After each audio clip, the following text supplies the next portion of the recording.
ಒಬ್ಬ ಗೌಡ್ರ ಹೊಲದಾಗ ಊಟ ಮಾಡಿ ಉಳಿದ್ರ ರೊಟ್ಟಿನ ನಾಯಿಗೆ ಹಾಕ್ಬೇಕಂತ ಮಾಡಿದ್ದೆ. ಹೆಂಗೂ ನೀವು ದಾರಾಗ ಭೇಟಿಯಾಗಿರಿ, ಬೇರೆ ಹಸ್ತೈತಿ ಎಲ್ಲ ಅಂತೀರಿ.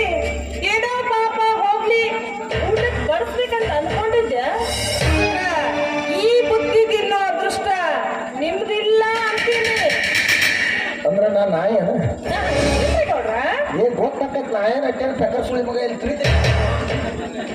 ಏ ಸೌದತ್ರಿ, ಬುತ್ತಿ ಅಂದ್ರೆ ಕೈಯಾಗ ಹಿಡಿದ್ರು ಅನ್ನದ ಬುತ್ತಿ ಅಲ್ಲ, ಮೈ ತುಂಬಿಕೊಂಡು ನಿಂತಿರೋ ಈ ನಿನ್ನ ಶೀಲದ ಬುತ್ತಿ.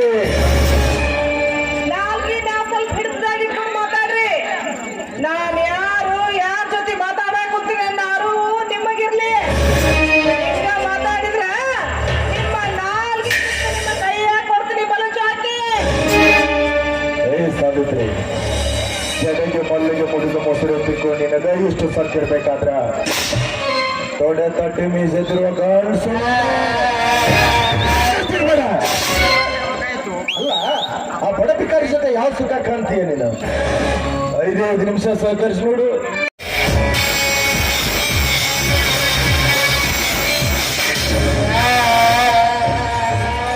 ಮತ್ತೇನು ಸಾವಿತ್ರಿ, ಗಂಡು ಊಟ ತಗೊಂಡು ಅಂತ ಕಾಣಿಸಕತ್ತೈತಿ.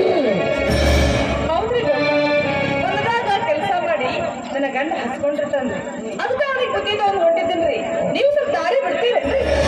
ದಾರಿ ಬಿಡೋ ಹಂಗಿದ್ರ ನಿಲ್ಸೋ ಕೆಲಸ ಏನಿತ್ತು ಸಾವಿತ್ರಿ? ಹಾಕ್ಕೊಂಡ ಹೋಗೋಕಿಲ್ಲ ನನ್ನನ್ನ ಯಾಕೆ ತಗೊಂಡಿರ್ತೀರಿ?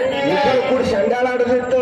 ಏನಂದ್ರೆ ಅಂಡಾಳ ಅಂಡಾಳ ನಿಮ್ಮ ಮಾತಿನ ಅರ್ಥ ನನಗೆ ಅರ್ಥ ಆಗ್ಲಿಲ್ರಿ. ಅಂದ್ರ ಹೊಟ್ಟೆ ಹಸ್ದಿತ್ತು, ಅದಕ್ಕೆ ಈ ಬುದ್ಧಿ ಸಿಗ್ತತೇನೋ ಅಂತ ಕೇಳ್ದ. ಗೌಡ್ರ, ಅದಕ್ಕೆ ಯಾಕೆ ಚಿಂತೆ ಮಾಡ್ತೀರಿ? ಮನೆಯಿಂದ ಬರ್ಬೇಕಾದ್ರ ನಾನು ಹೆಚ್ಚಿಗೆ ಕಟ್ಕೊಂಡು ಬಂದಿನಿ. ನಾನೆಲ್ಲ ನಮ್ಮ ಹೊಲಕ್ಕ ನಮ್ಮ ಗಂಡನ ಜೊತೆ ಕುಂತು ನೀವು ಊಟ ಮಾಡುವುದು. ಒಂದು ಬುತ್ತಿ ಗಂಟು ಮುಚ್ಚಿ ಅದು ಇಬ್ರು ಕೂಡಿ ಎದ್ರ ಬದ್ರ ಕೊಂತನೋದು ನಮ್ಮ ಸ್ಟೈಲ್ ಅಲ್ಲ. ಕತ್ತು ಮುಚ್ಚಿನ ತಿನ್ಲಿ, ಇಷ್ಟಪಟ್ಟನ ತಿನ್ಲಿ, ಒಂದು ಬುತ್ತಿ